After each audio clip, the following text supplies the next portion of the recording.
Okay, imagine this. You're standing in let's say, a busy coffee shop, or maybe a cool clothing store, and you're feeling pretty confident. You know the language, you've been speaking it your whole life, so you walk up to the counter, shoulders back, and you go to ask a simple question. Maybe pay a compliment. And then Tika. Nothing. Exactly. The air just goes out of the room. That's silence that's somehow really, really loud. Yes. People are looking at you with this mix of, I don't know, confusion and maybe even a little bit of horror. Yes. And you get that sinking feeling in your gut that the words you just used, words you thought you knew, do not mean what you think they mean here. It's that uncanny valley of communication, isn't it? It is. You're technically fluent, but you're completely lost. It's a terrifying spot to be in. Everything looks familiar, the signs, the words, but the underlying code has completely shifted. Yeah. You're not just being misunderstood, you're navigating a social minefield. That is the exact nightmare scenario we're tackling today. We're doing a deep dive into the treacherous, often hilarious divide between British and American English. And it's so much more than accents. Oh, way more. As we were digging into the research, it just became so clear. We're not just talking about saying elevator or lift. No, we're talking about vocabulary that can get you into real trouble, social rules that can get you ostracized, and, well, food orders that can leave you staring at a plate of mush when you thought you ordered a cookie. The stakes are high. And to guide us, we're looking at this fantastic discussion called Across the Pond, Navigating British and American English Nuances from the Advanced Learner Studio. What I love about this source is how it treats them not as, just lists of different words, but as two distinct cultural operating systems. That's a great way to put it, operating systems. So our mission today is pretty simple. We're going to decode these differences so you can navigate a conversation in London or New York without, accidentally insulting someone. Or ordering gravy for dessert. Right. And beyond just the survival tips, we want to look at the psychology. Why do these differences exist? What does it say about the cultures? Okay, so the source starts with this really crucial idea. Context is king. Meaning what you learn in a textbook is almost useless in a real conversation. Exactly. It's the difference between linguistic competence, knowing the grammar, and cultural fluency. You can know every word in a sentence, but if you don't get the delivery system, the sarcasm, the tone, you miss the real message. Which brings us to my favorite part, the sarcasm spectrum. Ah, yeah. This is where it all goes wrong, isn't it? The source gives this perfect, painful example of dry British humor. Can you walk us through it? Okay, so picture this. You're at work, you've made a mistake. Not a little one, a pretty significant one. Like you deleted the database. Something like that, yeah. And your British colleague comes over, looks at your screen, and after a long pause just says, well, that's just brilliant. Okay, stop right there. If I'm American, I hear the word brilliant, and my brain thinks, great job, I'm being praised. You're beaming. You're probably thinking about a raise. Of course. Meanwhile, everyone else in the office is trying not to laugh because you have just been completely roasted. You've just been told in a very polite way that you're an idiot. It's brutal. It is. And British English relies so heavily on this high context communication. The meaning isn't in the word brilliant. It's in the pause, the tone, the raised eyebrow. The listener has to do the work. Whereas the American style is much more what you see is what you get. Generally, yeah. It's low context. It values clarity. If an American says, good job, they usually mean it. If they want to critique you, they'll probably say, maybe try this differently. It's explicit. I love the other example they gave, the phrase, well, that was certainly something. Oh, that's a deadly phrase, a weaponized phrase. It sounds so harmless. Everything is something. But in British English, it's a polite but absolutely devastating takedown. It means, I have nothing nice to say about this, so I will simply acknowledge its existence and move on. And an American might just hear, oh, it was interesting. Totally. They miss the criticism entirely. One person thinks they've been crystal clear. I practically yelled that it was terrible, and the other person thinks everything is fine. So, note to self. If a British person calls your work something, maybe, don't put it in your portfolio. Please don't. Okay, let's move from social ruin to something more urgent. Food. We have to talk about the chip matrix. The chip matrix, a classic. It's this triangular problem of potato words that has caused so much confusion. All right, let's clear this up once and for all. I'm in the UK. I walk into a pub. I order chips. What am I getting? You're getting thick-cut fried potatoes. Hot. Substantial. What an American might call a steak fry. Got it. Now I'm in the US. I order chips. You get a bag of Lay's? Right. Or Doritos? Thin, crispy snacks, what a Brit would call crisps. And to complete the triangle, in the US, if I want the hot potato thing, I have to ask for Fries, French fries. It sounds so simple laid out like that, but in the moment, you just want some potatoes. It's a genuine letdown when you expect a hot side dish and you get a snack in a bag. But the stakes are even higher with biscuits. This one from the source really got me. These are two completely different foods. This is the biscuit tragedy. In the UK, a biscuit is a cookie, a sweet, crunchy thing you have with tea. Right, so imagine you're a British tourist in the American South. You see biscuits and gravy on the menu, and you're thinking, oh, lovely. A sweet cookie with maybe a chocolate sauce or a custard. And what arrives? A savory, heavy, scone-like thing, completely smothered in a white, sausage-based meat sauce. That's a shock to the system. It's a genuine moment of cognitive dissonance. Your brain was expecting sugar and crunch, and it gets soft dough and meat. It feels like a betrayal. It's like biting into a chocolate chip cookie and realizing it's oatmeal raisin, but a million times worse. Exactly. Okay, now for the real danger zone, the high-stakes words. The false friends. Right. These are the words that look and sound the same, but have completely different meanings, and the source is very clear. The biggest minefield is clothing. Specifically, the word pants. The one that causes the most blushing. In the U.S., pants means trousers. Jeans, slacks, whatever. The outerwear on your legs. But in the UK... In the UK, pants means underwear. Just underwear. That is a massive, massive difference. It is a critical distinction. So the source gives this scenario. An American tourist sees a Brit with cool jeans on and says, trying to be nice, "Hey, I really like your pants." To the American, that's just a harmless compliment. Cool trousers. But to the Brit, a complete stranger has just walked up and announced that they are admiring your underwear. It's creepy. It's weird. It's incredibly awkward. I'm cringing just thinking about it. You go from friendly tourist to total creep in 2 seconds. And the Brit is thinking, how can they even see them? Is my zipper down? It's panic-inducing. And it doesn't stop there. What about suspenders? Right. In the U.S., suspenders hold up your trousers. The straps over your shoulders. And in the UK? In the UK, those are called braces. Suspenders are part of lingerie used to hold up stockings. So walking into a menswear shop in London and asking for suspenders is not going to go well. You are sending a very, very different signal than you intend to. The lesson here is be so careful with clothing words. Maybe just point. Pointing is definitely safer. All right, let's shift to the smaller stuff. The grammar, the prepositions, the things that immediately mark you as an outsider. Yeah, these are often the hardest habits to break because they're muscle memory. The source brings up waiting in line. In New York, you wait online. Which is strange because in the UK, you wait in the queue. And the word queue itself is so important. It's not just a line. It's a sacred cultural concept. It's about order, right? Fairness. Exactly. It implies a social contract. You do not cut the queue. Online just feels more descriptive. In the queue is like an act of civilization. What about time? In the US, I'll do something on the weekend. And a Brit would say, at the weekend. It's so subtle, but to a native ear, the wrong one just sounds, it's like a wrong note in a song. And we have to mention spelling. The U in color. The great U dilemma. An ear versus in words like center. Why is that, anyway? Well, a lot of the American spellings were standardized by a guy named Noah Webster. The dictionary guy. That's him. He wanted to simplify spelling and, create a distinct American identity separate from Britain. So he just chopped out letters he thought were unnecessary. Yeah. He was a bit of a linguistic rebel. It's amazing how angry a little red squiggly line from a spell check can make you. It's a constant reminder of that divide. The source also had some great key phrases. Taking the mickey.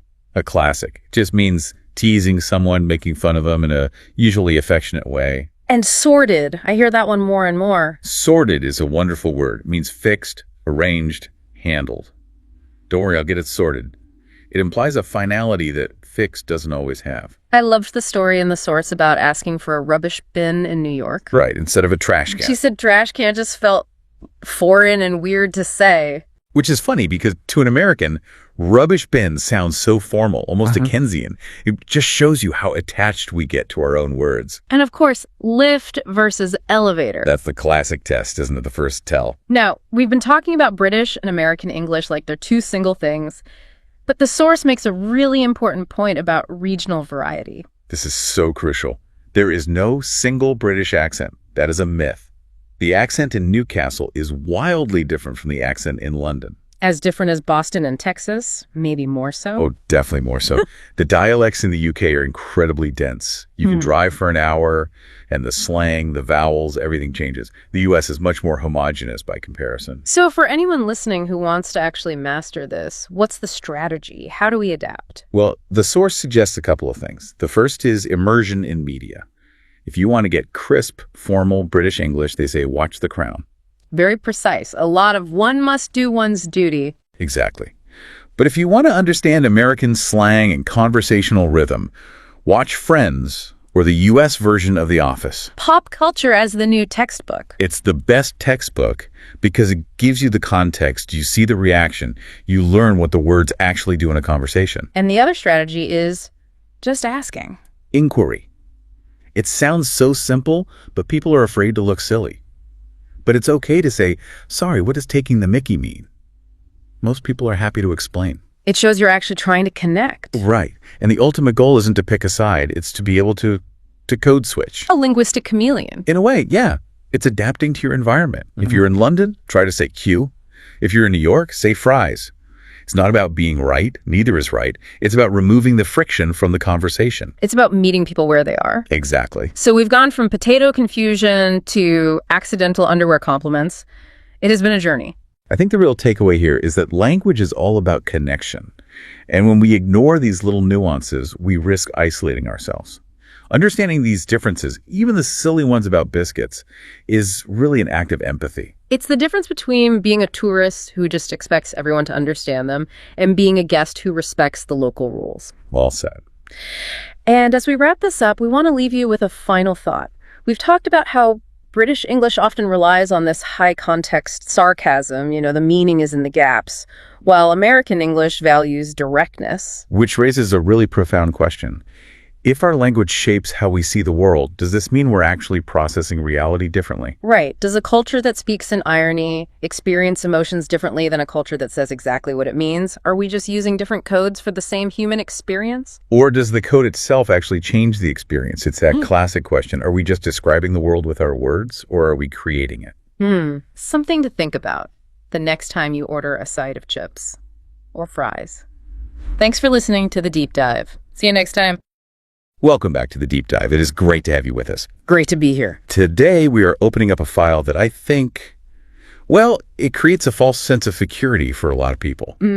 It's a topic that looks incredibly friendly on the surface, deceptively so, but is actually riddled with traps. We are talking about English. Specifically, the illusion that American English and British English are the same operating system. Right. It's that famous quote, often attributed to George Bernard Shaw, though, some say Oscar Wilde, that the United States and Great Britain are two nations divided by a common language. And that's not just a clever line for a dinner party. Wow. When you really dig into the source material we have today, that division isn't just about accents or, spelling color with or without a U. It's about fundamental communication breakdowns. It is. And the danger, I think, really comes from that assumption of sameness. Exactly. If you, an English speaker, go to France or Japan, you don't speak the language. So you're careful. You tread lightly. You have Google Translate open. You're on high alert. But if you are an American in London or a Brit in New York, you just stride in confidently. Of course. You assume the words you are using map one-to-one with reality. And the sources we're analyzing today showed that they absolutely do not. And just to be clear for everyone listening, we aren't just talking about the safe touristy stuff here. No. We aren't going to spend an hour debating chips versus fries or cookies versus biscuits. I think people mostly know those. We're going deeper. We are looking at what the research calls cultural landmines. These are the specific flashpoints where a word doesn't just mean something different, it means something dangerous. Dangerous to your social standing, definitely dangerous to your business negotiations, and sometimes, frankly, dangerous to your dignity. Exactly. So here is the mission for this deep dive. We're going to try and equip you with a linguistic survival kit. A navigational chart for the minefield. I like that. We're going to look at the words that turn innocent request into, crude propositions. We're going to dissect business terms that mean the exact opposite, depending on which side of the Atlantic you're on, and I mean 180 degrees opposite. And we're also going to get into the really subtle stuff, the emotional subtext, the The physics of sound. It is a bit of a minefield, as you said, but we will guide you through it. And I think the most impactful place to start, the place with the biggest explosions, is with the social landmines. Yes. The sources categorize these as false friends. I love that term, false friends. It sounds like a spy thriller, doesn't it? It does, but in linguistics, it's a very specific technical term. Okay. It refers to a word that looks and sounds exactly like a word you know, but it carries a completely different, often contradictory, meaning in the target dialect or language. And the rubber versus eraser debacle is the ultimate false friend. The textbook example. It really is. It's the classic classroom catastrophe. I was reading the anecdotes and the research, and this scenario plays out almost identically every single time. It's like a horror movie script you see repeated. It is. You have an American family, they move to the UK, they send their 7-year-old, let's call him Timmy, off to a British primary school. Right. So little Timmy is sitting there, maybe doing some math. Maths? Right. Maths with the S, which is a whole other thing we will absolutely get to later. A rabbit hole for later, yes. So the kid makes a mistake on their worksheet. They just want to correct it. They raise their hand, and in this sweet, innocent little voice, they ask the teacher, "Can I have a rubber?" And the room freezes. A dead silence falls over a class of 37-year-olds. Which is an achievement in itself. A rare event. And to understand why, you have to look at the etymology. In the US, the word rubber is purely functional. Right. It's a thing. It comes from the material vulcanized rubber that was historically used to, well, rub out pencil marks. Sip. It's a noun describing a material object used for stationery. It's as neutral as asking for a stapler or a paperclip. Pass me the rubber. No one bats an eye. But in the UK, the word rubber underwent a massive semantic drift. It went in a completely different direction. And not a G-rated one. No, it became a slang term. And specifically, it is the primary, most common slang term for a condom.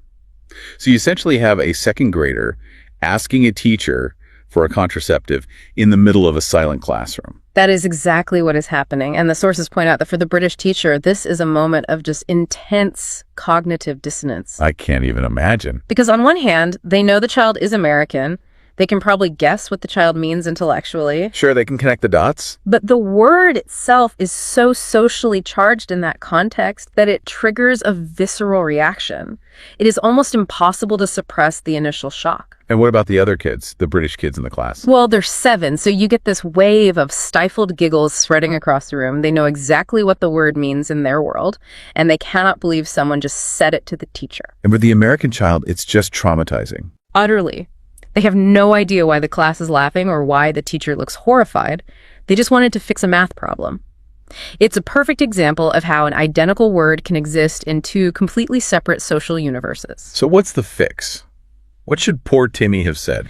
The fix is simple, but you have to know it. In the UK, the word is exclusively eraser. Eraser. It's derived from the action to erase. It's clinical, it's precise, and it won't get you sent to the principal's office. Or the headmaster's office, I suppose. Precisely. You ask for an eraser, you get an eraser. You ask for a rubber, you get a very awkward conversation with your parents later that day. Okay, so that's a classroom accident. It's embarrassing, but it's contained. Right. But there's another false friend that happens to adults, usually tourists, and it involves, of all things, fashion.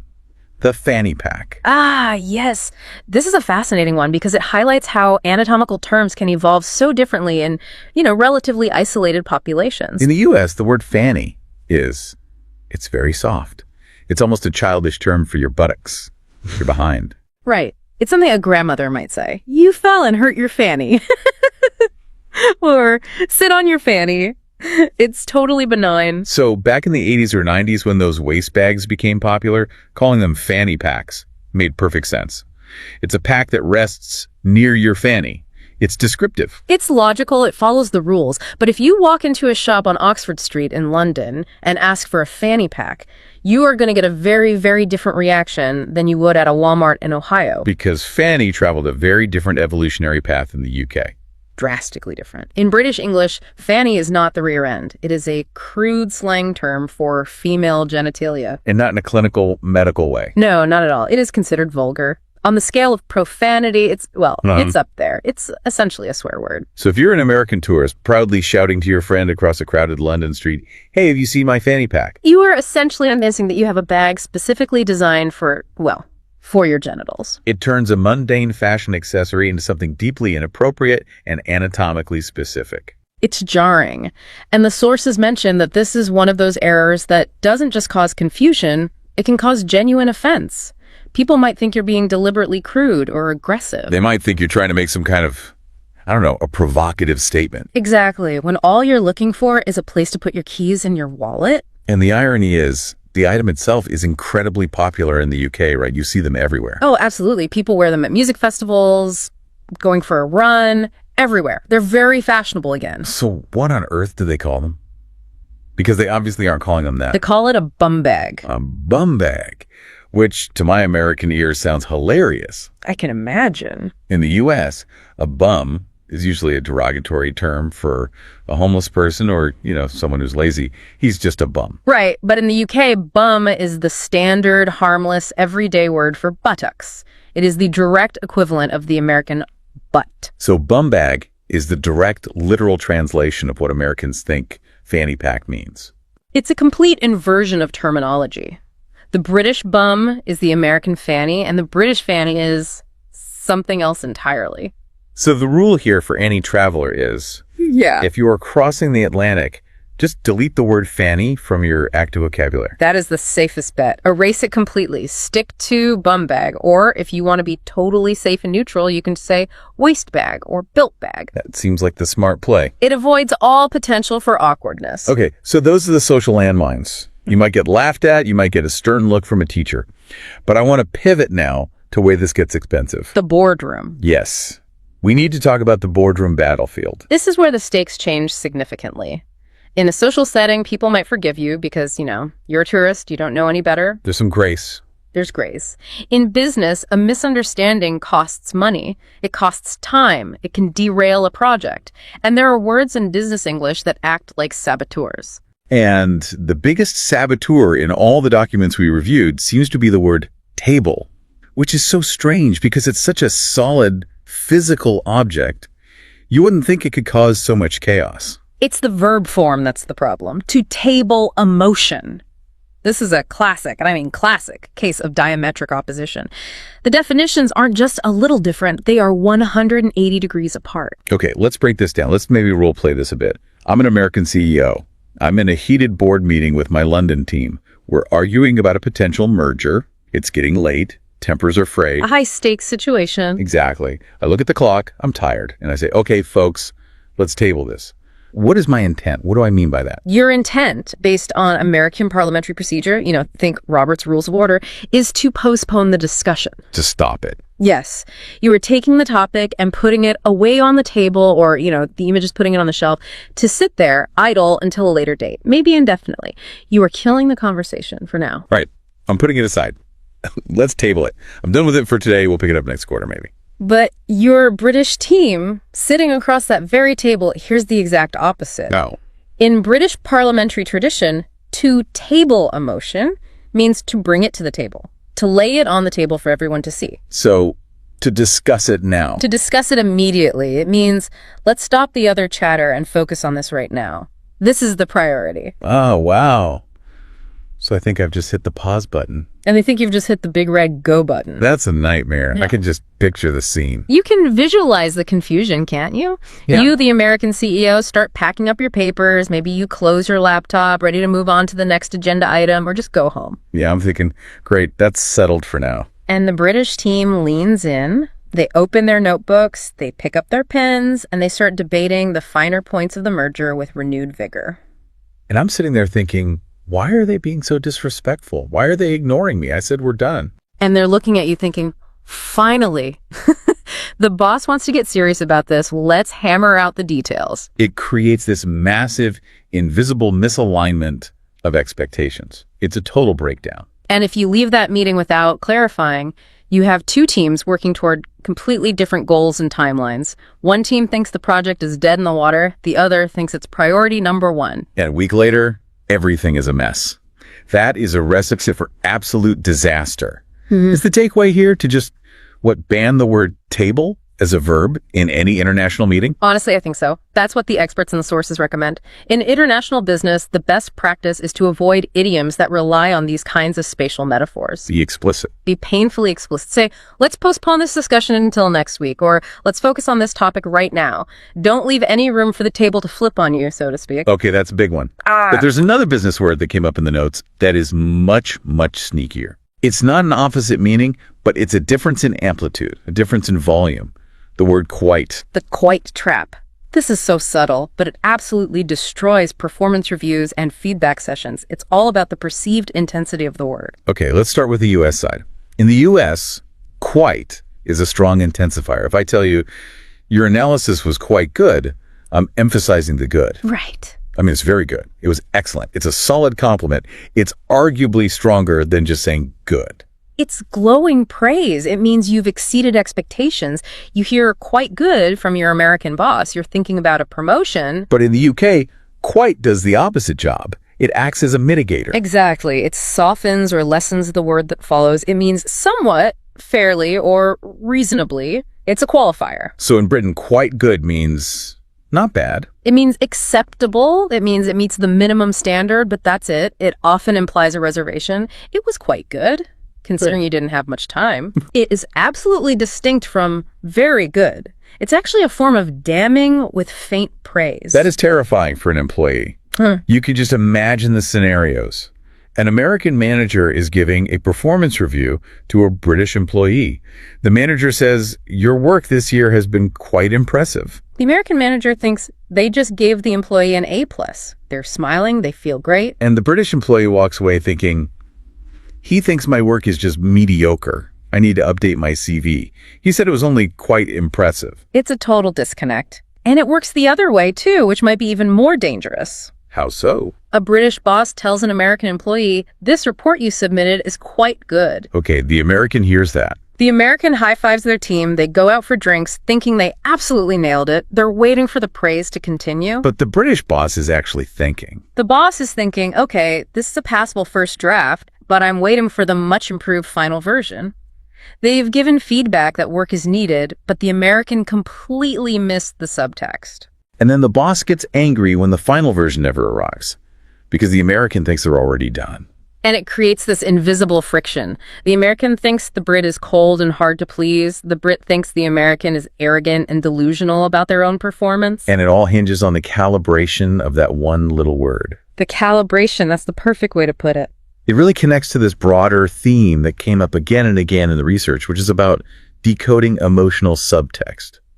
It feels like the US and the UK are just operating on different emotional volume knobs. That's a great analogy.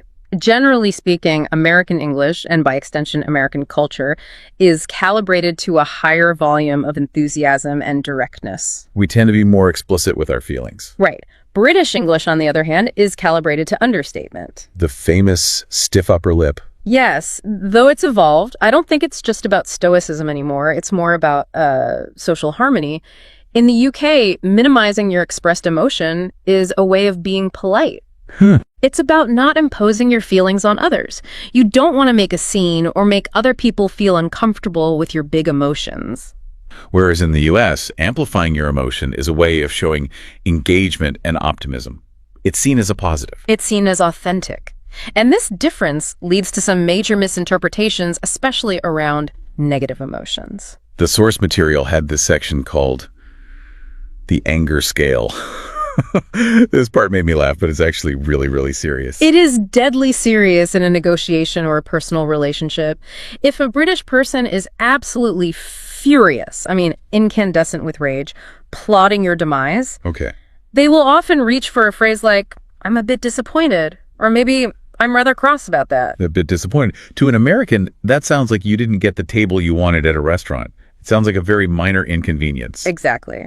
An American hears a bit disappointed, and their internal threat-o-meter barely registers a blip. They think, okay, no big deal, we can tweak that, we'll fix it next week. But the British person has already decided the project is a failure, and they're never working with you again. Precisely. The American doesn't realize that the bridge is on fire and collapsing into the river. They miss the 5-alarm warning signal because the volume was just too low. Whereas if an American is angry, you know it. We're not subtle. We say, I am incredibly upset, or this is completely unacceptable, or just, I am furious. The American signal matches the internal state. The volume is turned up to 11. The British signal deliberately suppresses it. And this leads to deals falling apart. The American side keeps pushing, thinking they're just dealing with a minor objection because the Brit is only a bit miffed, when actually the Brit has already mentally walked away from the deal entirely. It's a classic case of talking past each other. And it's not limited to anger. It happens with positive emotions, too. Oh, yeah. We absolutely have to talk about the awesome inflation. Awesome. It is the Swiss Army knife of American adjectives. I use it constantly. I probably said it 3 times this morning. Can you pass the salt? Awesome. You're here on time. Awesome. This bagel. It's awesome. In the U.S., the word awesome has undergone what linguists call semantic bleaching. Semantic bleaching, what does that mean? It means it's been used so much that it has lost its original strong meaning. The color has been washed out of it. Its original meaning being to inspire awe. Right. True. Genuine awe. But now it just means good or acknowledged or thank you. It's a verbal thumbs up. It's conversational glue. But in the UK? The word retains its original weight. It's still a very strong word. Awesome is reserved for the Grand Canyon or the moon landing or a breathtaking piece of music. So if I'm in London and I tell a waiter that my cup of tea is awesome, what do I sound like? You sound insincere. Or, as the British might say, you sound over the top. Like I'm exaggerating. Exactly. It can create a barrier of trust. The British listener might think, this person can't be genuine. If a simple cup of tea is awesome to you, then nothing is actually awesome. Your scale is broken. So they might filter me out. They think, this person is selling something. They're not being real. It can come across as, well, a bit naive or even childish to a British ear that's tuned to a more understated frequency. It's a calibration issue again, isn't it? If you're an American in the UK, you need to dial down the superlatives. Maybe swap awesome for lovely or brilliant. Lovely is a great one. And brilliant. And if you're a Brit in the US, you might need to fake a little enthusiasm just to register as alive to the Americans you're talking to. That's fair. American might read that British understatement as boredom or disinterest. Completely. The Brit says, that's a very sensible idea, meaning it's a brilliant plan and we should do it. And the American hears, he must hate it. Sensible sounds so boring. He thinks my idea has no creativity. When in reality, a sensible solution is about the highest praise you can get in a British boardroom. It means it's practical, smart, and effective. That's incredible. Okay, we've covered words that mean different things. We've covered emotions.